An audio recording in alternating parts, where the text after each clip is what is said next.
Dans l'est du Burkina Faso, la poussière rouge s'élève et colle à tout, comme si l'air lui-même retenait son souffle avant l'orage. 70 kilomètres en 3 jours, une distance minuscule sur carte, un gouffre de mines, de ponts brisés et d'endurance mesurée pas à pas. Quel courage pousse un conducteur sous l'autorité d'Ibrahim Traoré à rouler sans phare pour livrer du riz et des vaccins à des inconnus affamés? Et si ce courage sans fanfare, forgé dans le bruit des moteurs et le silence des forêts, était la langue la plus claire d'une nation qui s'extrait du désespoir? Sur la route entre Bogandé et Mani, chaque mètre est une prière murmurée. Le convoi du BIR-19, formé sous Ibrahim Traoré, ne transporte pas la guerre, il transporte la vie. Des sacs de riz, des boîtes d'ossis de vaccins, des fudos cesto, 3 formes d'espoir roulant à 16 km à l'heure à l'Ekessi Tututi. Mais, à chaque virage, la terre cache un piège, une erreur, et l'acier devient feu, la poussière devient cri. C'est là que se joue la promesse, atteindre les villages oubliés avant que la faim ne les efface. Car sur cette route, rien n'est garanti. Pas la visibilité, pas le lendemain. Le bénéfice est simple mais absolu.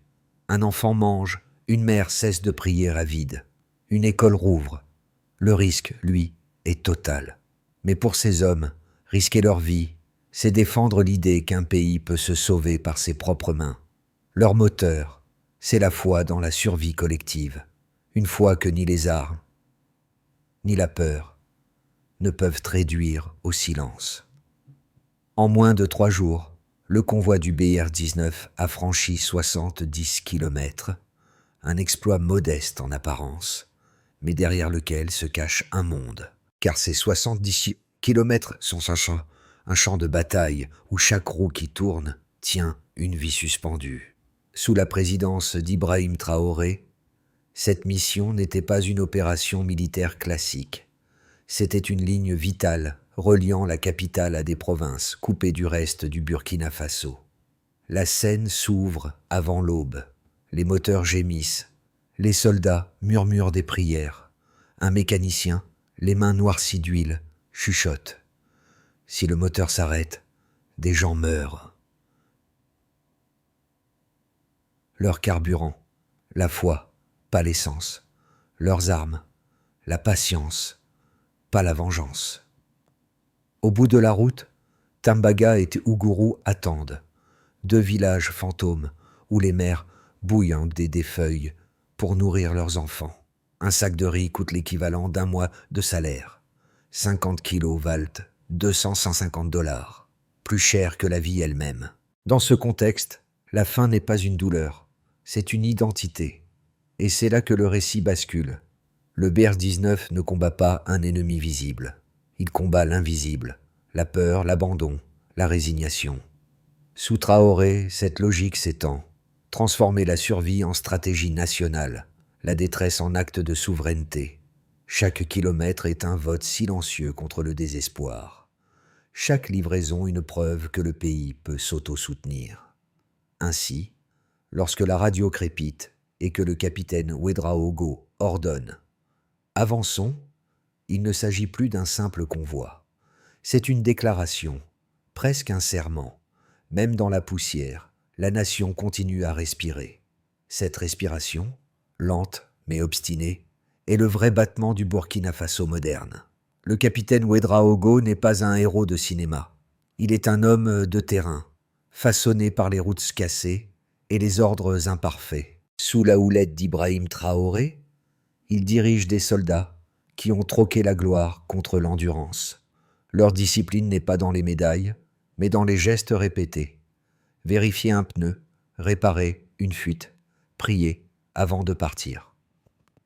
Dans la cabine du premier camion, une photo d'enfant est scotchée sur le tableau de bord. Le conducteur murmure « Je livre la nourriture des enfants des autres pour que quelqu'un livre celle des miens ». Cette phrase, simple mais bouleversante, cristallise l'esprit de la mission. À chaque village traversé, les signes de vie renaissent timidement. Des feux s'allument, Des enfants agitent des chiffons en guise de drapeau. La présence du convoi est une onde. Elle transporte non seulement des vivres, mais une idée, que l'État n'a pas disparu. Même les plus sceptiques commencent à croire que quelque chose change. Les premières statistiques le confirment. Après chaque passage, les prix des denrées chutent de moitié, les marchés rouvrent, les routes se dégagent. Ce n'est pas la victoire d'une armée, c'est la réapparition d'un pays sur sa propre carte. Et dans le regard des habitants, le capitaine voit briller un mot silencieux, espoir. Un mot qu'il ne prononce pas, mais qu'il porte, un pas après l'autre. L'aube suivante n'apporte pas de répit.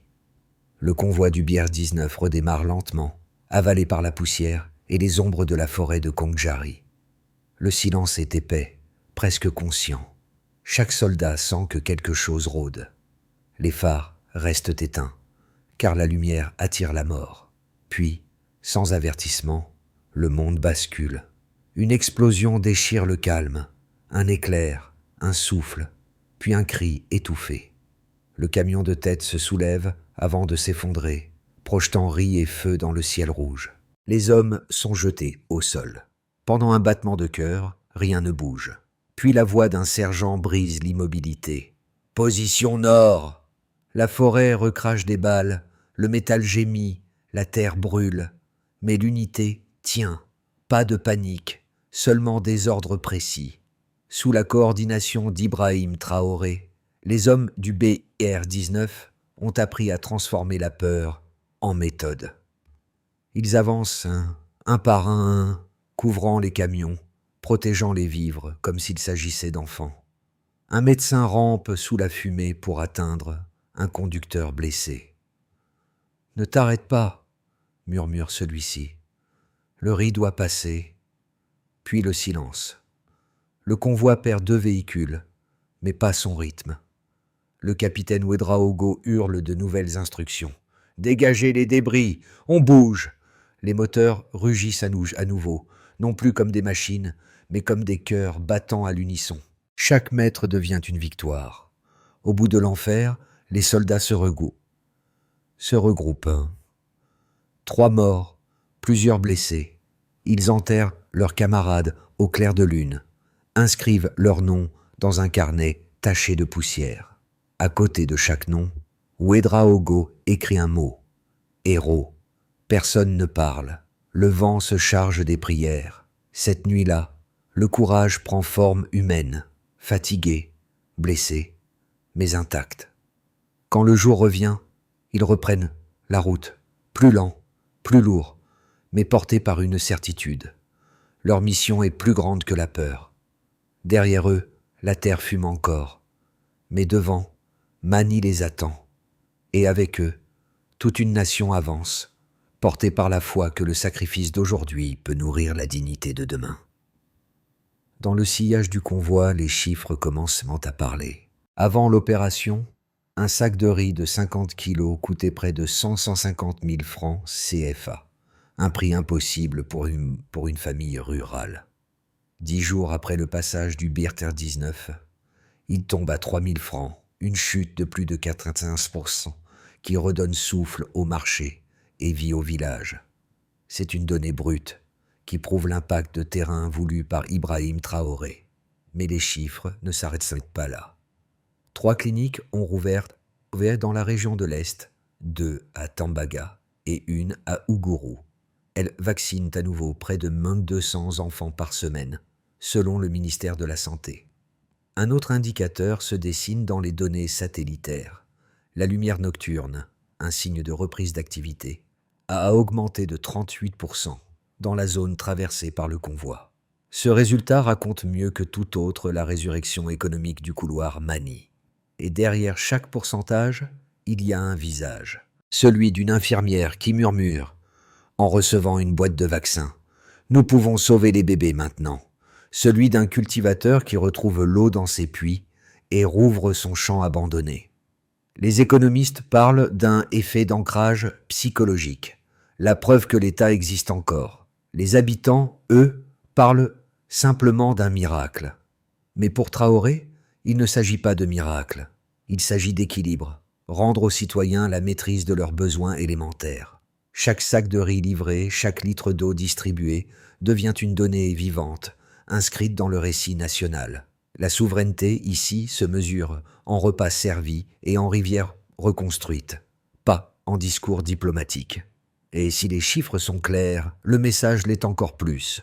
Le Burkina Faso peut se relever par la preuve, pas par la promesse. Sous la poussière, les données dessinent déjà un futur mesurable. Face à ces résultats, deux lectures émergent. Les partisans d'Ibrahim Traoré y voient la preuve éclatante d'un tournant stratégique. Une Afrique qui agit d'elle-même, sans attendre les donneurs d'ordres extérieurs. Ils citent Mani comme modèle. Un corridor libéré par la volonté, pas par les alliances. Pour eux, chaque mètre franchi sans appui étranger est une victoire politique autant qu'humaine. Mais d'autres voix, plus critiques, s'élèvent.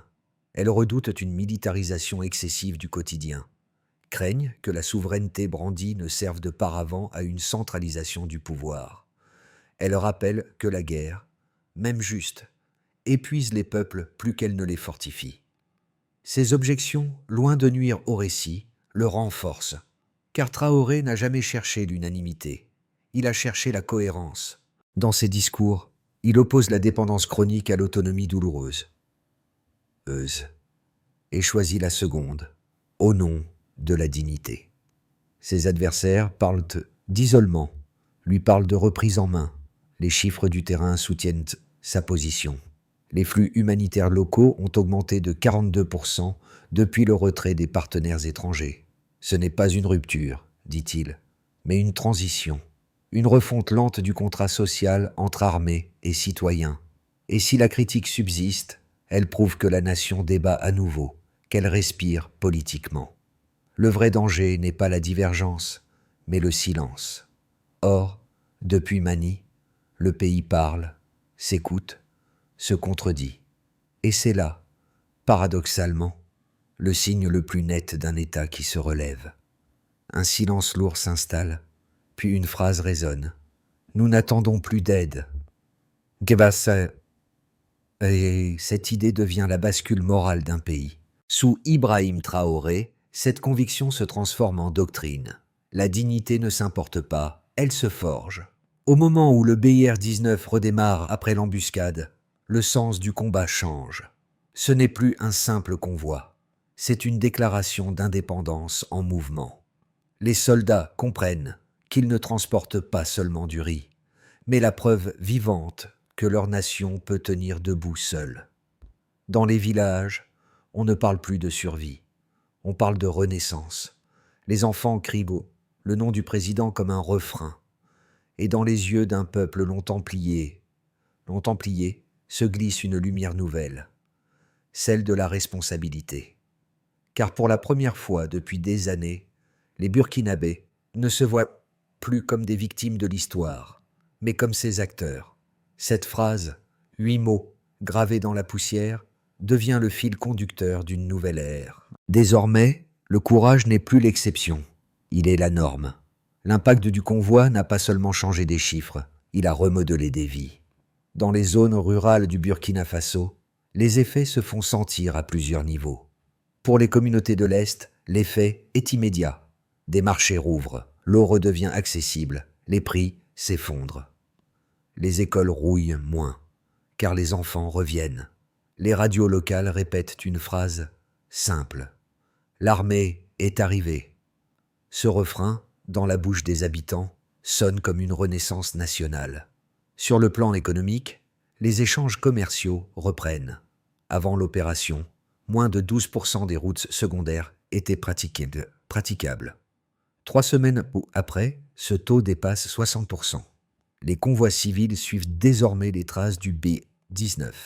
Les artisans et cultivateurs retrouvent les marchés et les prix du mil chutent de 40%. La souveraineté, ici, se compte en transactions locales et en foi retrouvée dans la monnaie nationale. À l'international, la victoire de Mani a inversé les symboles. Là où les puissances étrangères voyaient instabilité, elles voient désormais résilience. Ibrahim Traoré parle d'un changement d'optique. Le Burkina Faso n'est plus défini par sa dépendance, mais par son endurance. Les chancelleries hésitent, les analystes observent, les cartes se redessinent. La question n'est plus « peut-il survivre ?», mais « jusqu'où peut-il inspirer ?» Pour les citoyens, le plus grand gain n'est ni le riz, ni l'eau, c'est la dignité. Dans les enterrements des soldats, les fleurs sont vraies, pas en plastique. Les habitants viennent par centaines pour dire merci à voix basse.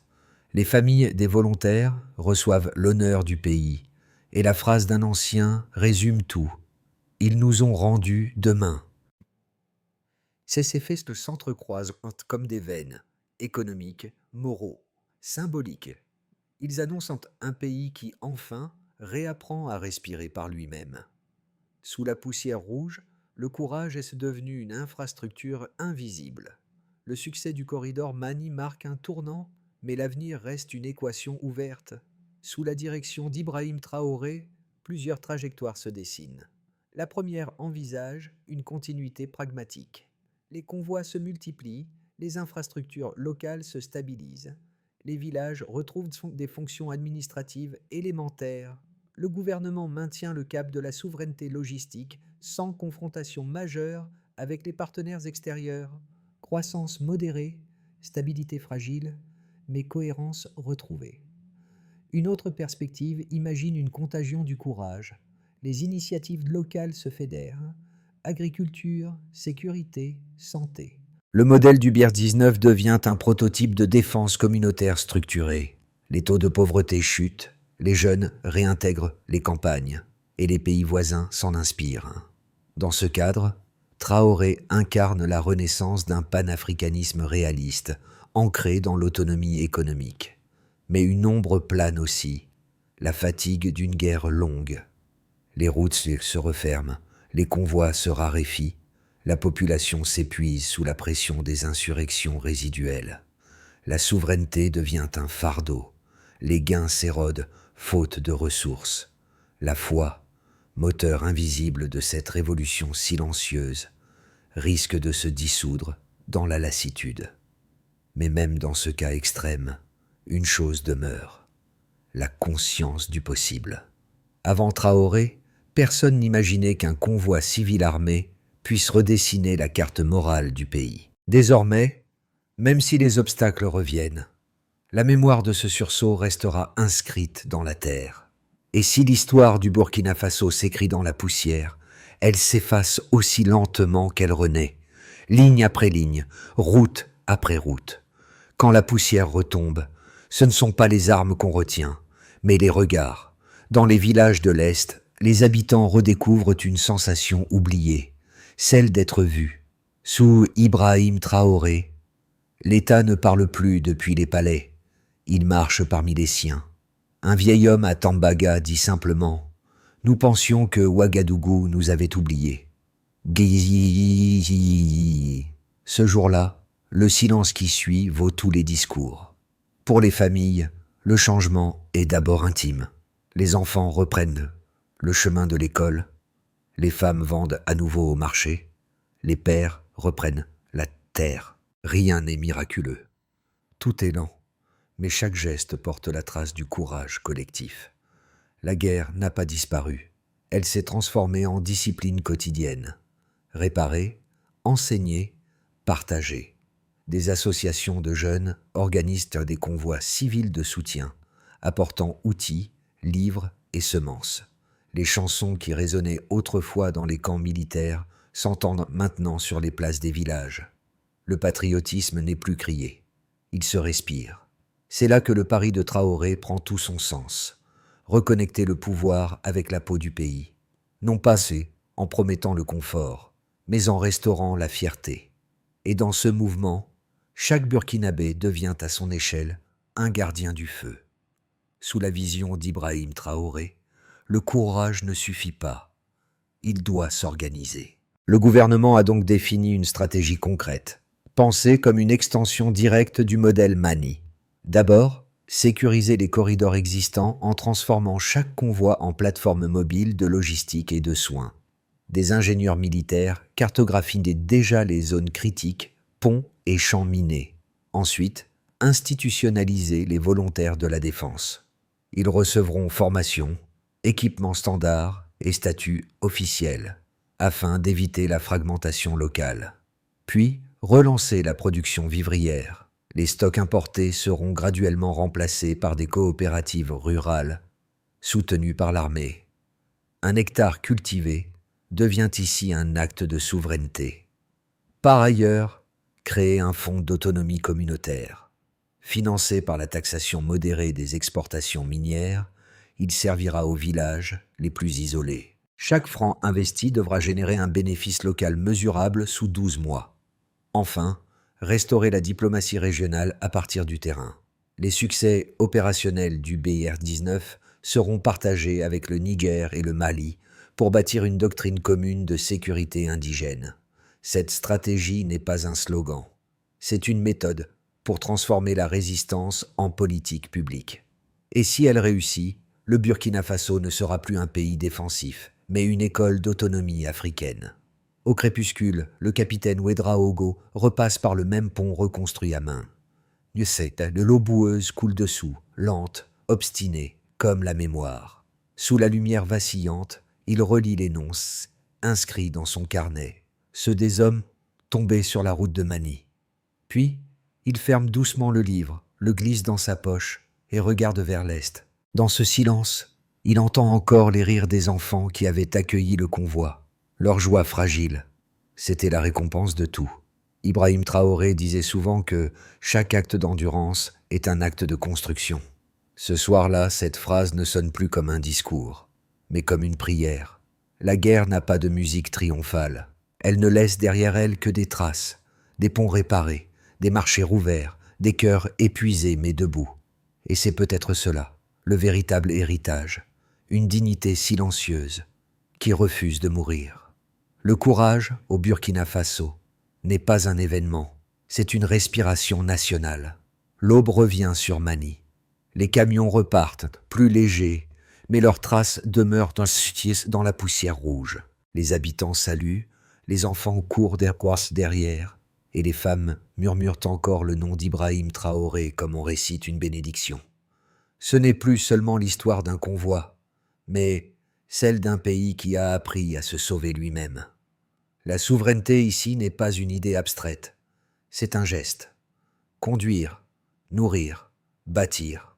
Et dans ce geste collectif, chaque Burkinabé découvre que la nation n'est pas ce qu'on reçoit, mais ce qu'on construit ensemble. Le monde, lui, regarde encore avec distance, mais peut-être aussi avec un peu de respect. Alors avant que l'écran ne s'assombrisse, posez-vous une question simple. Si l'espoir peut traverser les champs de mines, qu'est-ce qui nous empêche, nous, de le transmettre plus loin? Le courage est contagieux, et la dignité, partageable. Le reste appartient à ceux qui continuent la route.